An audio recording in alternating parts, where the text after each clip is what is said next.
கொஞ்ச நேரத்துக்கு முன்னாடி தான் பவி வந்து ஒரு வீடியோ வெளியிட்டிருக்காங்க. நாங்க எதுவுமே சொல்ல விரும்பல. தாய் வீடு மாதிரி வேற யாரோட வீடு வருமா அப்படின்னு சொல்லிட்டு, அவருடைய அம்மாவோட பேசுற மாரி ஒரு வீடியோ வந்து வெளியிட்டிருப்பாங்க.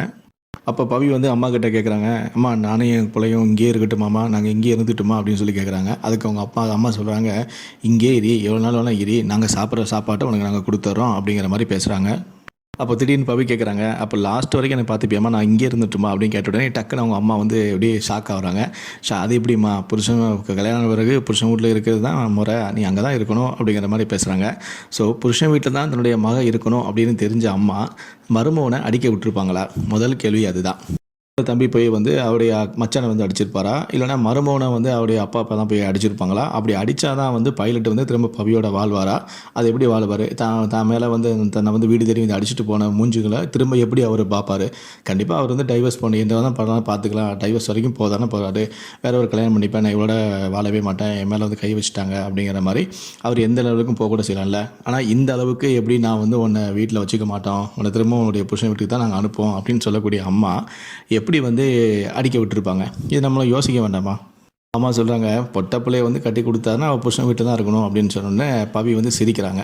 ஸோ அப்போ நம்மளும் அங்கே தான் போய் இருக்க போகிறோம், நம்ம இனிமேல் இங்கெல்லாம் நிரந்தரமாக நிறுத்த முடியாது அப்படின்னு தெரிஞ்சு பவியே தான் புருஷனை ஏன் அடிக்கலை, அவர் கையை ஒடிச்சிருக்க வேண்டியதானே அப்படிலாம் நேற்று தான் வந்து ரொம்ப இதாக வீடியோ போட்டாங்கல்ல. பாருங்கள் எந்த அளவுக்கு பக்காவாக நடிக்கிறாங்கன்னு. இவங்க போடுற ஒவ்வொரு வீடியோலையும் வந்து இவங்களுடைய முகத்தை வந்து இவங்களே வந்து கிழிச்சிக்கிறாங்க.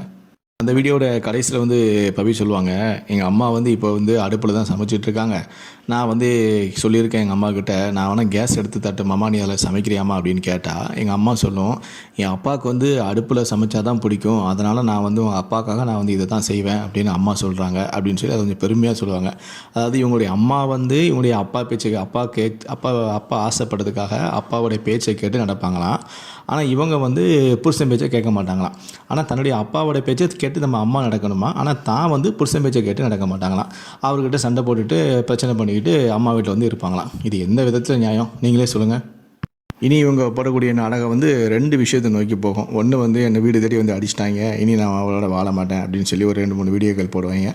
அதுக்கப்புறம் அந்த குழந்தை வந்து எங்கிட்ட இருக்கணுமா உங்ககிட்ட இருக்கணுமா, நீ வச்சுக்கிறியா நான் வச்சுக்கிறியா அப்படின்னு சொல்லி ஒரு வீடியோ போடுவாங்க. ஸோ இப்போதைக்கு இந்த 2 விஷயத்தை தான் அவங்க நோட் பண்ணி வச்சுருக்காங்க. அதை வீடியோலையும் சொல்லிட்டாங்க, அதை நம்மளும் நோட் பண்ணிட்டோம். இதுக்கப்புறம் அடுத்து என்ன பிளான் பண்ணுறாங்க அப்படிங்கிறதே அவங்களே சொல்லுவாங்க. நம்ம அதை ஈஸியாக வந்து கண்டுபிடிச்சிடலாம். அப்படி நான் கண்டுபிடிச்சா அவங்ககிட்ட சொல்கிறேன். தொடர்ந்து நம்முடைய சேனலில் பாருங்கள். இந்த திருட்டு ஃபேமிலி என்னென்ன விஷயங்கள்லாம் பண்ணுறாங்க அப்படிங்கிறத நான் தொடர்ந்து உங்களுக்கு அப்டேட் பண்ணிக்கிட்டே இருக்கேன்.